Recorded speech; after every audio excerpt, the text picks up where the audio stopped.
Once a Filipino fisherman starts cutting a watermelon on the boat, you need to be on alert. This is a ritual they perform before undertaking something significant, and they have many rules. The crew devours the watermelon, while the captain selects a few unsold fish to release back into the sea. To show their sincerity, they choose quality fish, including a 2-pound pufferfish and a globefish that resembles a durian. When thrown back into the sea, the globefish initially floats on the surface, but eventually swims away once the air in its belly is gone. After feasting, the crew rows the boat in search of the buoys they set the previous night. These small white foam pieces mark the fishing spots and can be used to win the fishing lines once retrieved. However, this time, the process of reeling in the lines doesn't go smoothly. It might be because the child lacks strength, as they waited a long time without catching any fish. To figure out what's going on, the older brother dons his gear and dives into the sea. He follows the fishing line to a coral reef teeming with fish, indicating it's a haven for small fish. The fisherman skillfully dives, and upon returning, he has a large fish in hand, a huge grouper weighing at least 15 pounds. No wonder the child couldn't reel it in. If they had tried to fight this fish head-on, the fishing line would have snapped, and the fish would have escaped. After placing the fish in the water tank, they immediately start reeling. In the next hook, this time, they catch a massive fish without needing to dive, a large tiger grouper with a wide mouth that could seemingly swallow a small pig, adding a considerable sum to their earnings. But the next catch poses a challenge. The fisherman skillfully approaches the coral reef and discovers a fish hiding deep within, stirring up a cloud of dust. As it swims out, the dust causes the fisherman to cough and scramble, but upon pulling the fish closer, he sees it's another large grouper. Today's groupers are larger and more valuable than the last, with this one's vibrant coloration making it especially lucrative at the market. I'm afraid to calculate how much they've earned so far, and they haven't even retrieved all the hooks yet. After a long time, they reach another coral reef.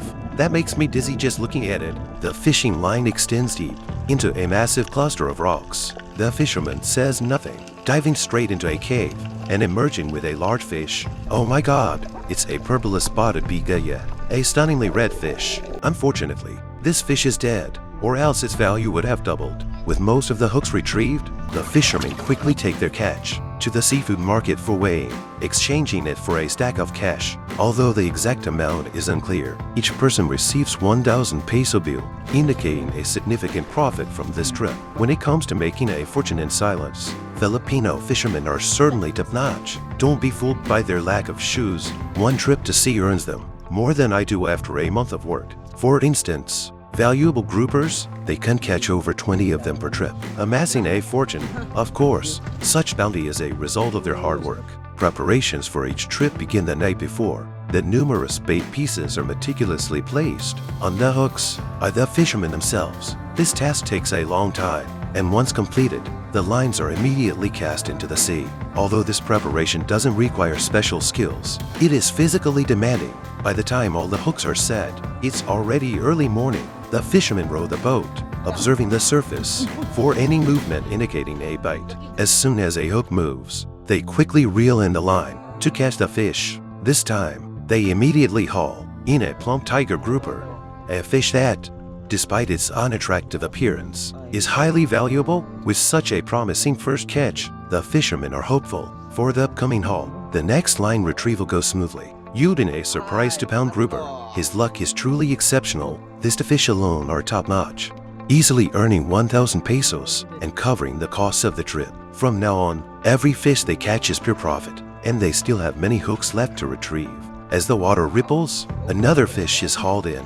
This one is lively, thrashing about, causing the fishermen to handle it gently to avoid damaging it and reducing its market value. It turns out to be another grouper. Groupers are indeed abundant in the Philippines. The fisherman is thrilled and even bites through the fishing line with his teeth, showcasing not only his skilled hands, but also his strong teeth. The next fish is equally energetic, struggling at the water's surface before finally being reeled in. Unsurprisingly, it's another grouper. Groupers are great. Any fish that makes money is a good fish. The following catch is different from the previous ones. With a red body, he turns out to be a large crimson snapper. Although not as valuable as a grouper, its taste is delicious, making it a perfect meal for the fishermen. The next catch was still a small grouper. There were indeed many groupers today, but they were a bit small, appearing to be juveniles. However, even a 1-pound grouper fetches several hundred pesos. So overall, the fishermen were quite satisfied. The fish in the hole collectively weighed about 20 pounds. In the subsequent attempts, they didn't catch anything, and the fish managed to escape. During the reeling process, the experienced fishermen deduced that there must be a large fish in the water. Sure enough, the next thing they caught had a strange shape and kept struggling. As they pulled it closer, the fishermen were startled. It was a large eel twisted into a bow shape.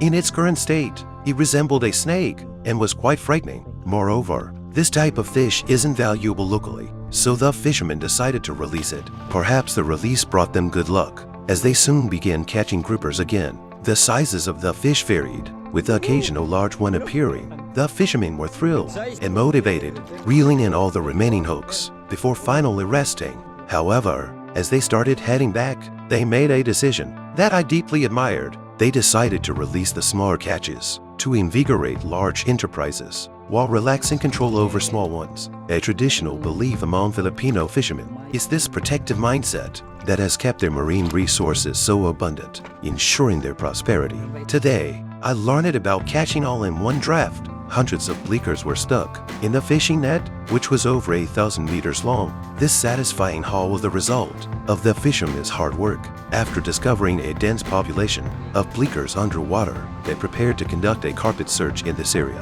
The enormous fishing net filled an entire boat hold. I can't imagine how breathtaking it would be to see it fully spread out on the water. Several fishermen observed the terrain from their boat, and after identifying the target waters, worked together to gradually cast the net into the sea. Although this process seemed simple, it required coordination among several people. One person steered, while two others, one at the front and one at the back, worked together to evenly spread the net into the water. In less than 20 minutes, the enormous net had surrounded a large area of the sea.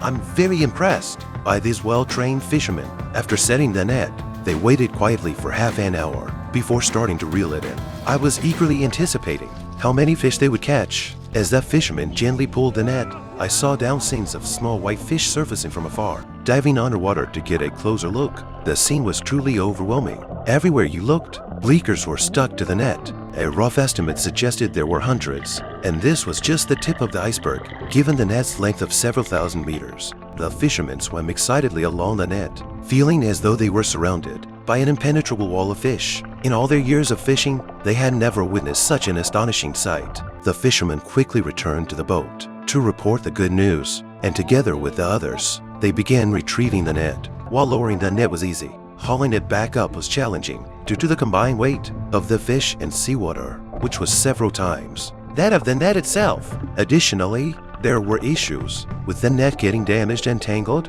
The fishermen worked tirelessly, with sweat dripping from their foreheads. To save time, they decided that two people would reel in the net on the boat, while another stayed underwater to untangle it. Each section of the net held hundreds of bleakers, tightly packed together, making it difficult to haul them up. Every year, from September to November, is the peak season for bleaker fishing, a highly popular and economical fish in the region. With such high demand, they never worry about not being able to sell their catch. Therefore, one cast of the net is never enough. During a trip to sea, after filling the boat with fish, they rested for half an hour before repeating the process. In another area, by observing the distribution of fish caught in the net, they could generally determine which areas had more fish and which had fewer. This made their next net placement even more precise. Their teamwork improved with each attempt, and in less than 10 minutes, they had set the net and started harvesting the fish. The result matched their expectations. The net, deployed along the optimized route, yielded an even greater haul than before. I am truly impressed by the intelligence and ingenuity of the Filipino fishermen. After 2 hours of hard work, they finally returned with a boat full of fresh needlefish. After weighing the catch, it totaled 90 pounds, ready to be transported to the seafood market. I'm curious to see how much all these needlefish will sell for. This time, the fishermen placed a bamboo trap into a pitch-black stone cave. carefully scattering a large amount of bait around it. The bait consisted of some worthless dead fish, but what they hoped to catch could bring them a 100-fold return. This job didn't require any special skills. The most important thing was to find the right spot to place the traps. The fishermen had long mastered this skill, either placing the traps in stone or in densely growing coral, all places where fish frequently gather. In less than 20 minutes, the fishermen had set all the traps. When they dove back into the water, the previously empty traps now contained a few fish, though not very large. The fish were lively. The fishermen carefully removed the traps from the cave and brought them onto the boat, then moved on to retrieve the next trap. Would this trap contain a big fish? Unfortunately, the results were the same as before, only small fish. This startled the fishermen. If it had happened just once, they could have brushed it off as an accident, but encountering the same situation twice made them anxious. Seeing the small fish, the son, who was assisting on the boat, had an idea. Rather than catching these small fish, why not take a gamble? So, he used the small fish as bait, casting them into the sea, intending to catch a bigger fish and show his father his luck. The fish bit quickly before the line was even fully cast. A fish had already taken the bait. The son then pulled the line back with all his might. The sun was scorching, tanning the young fisherman's skin, but it also toughened his spirit. In less than 3 minutes, he had caught a large red fish. On closer inspection, it turned out to be a huge coral trout. His luck was truly remarkable. Wild coral trout sell for 800 pesos per pound, meaning this fish would bring them over 4,000 pesos. The father was astonished by this outcome and handed over all the previous catches to his son. The young fisherman cast his line again, and in less than 5 minutes, he pulled up another plump, large fish. This time, it was a rare large grouper. This fish must have weighed at least 15 pounds, worth more than anything I could sell. They should have consulted an oracle before heading out today.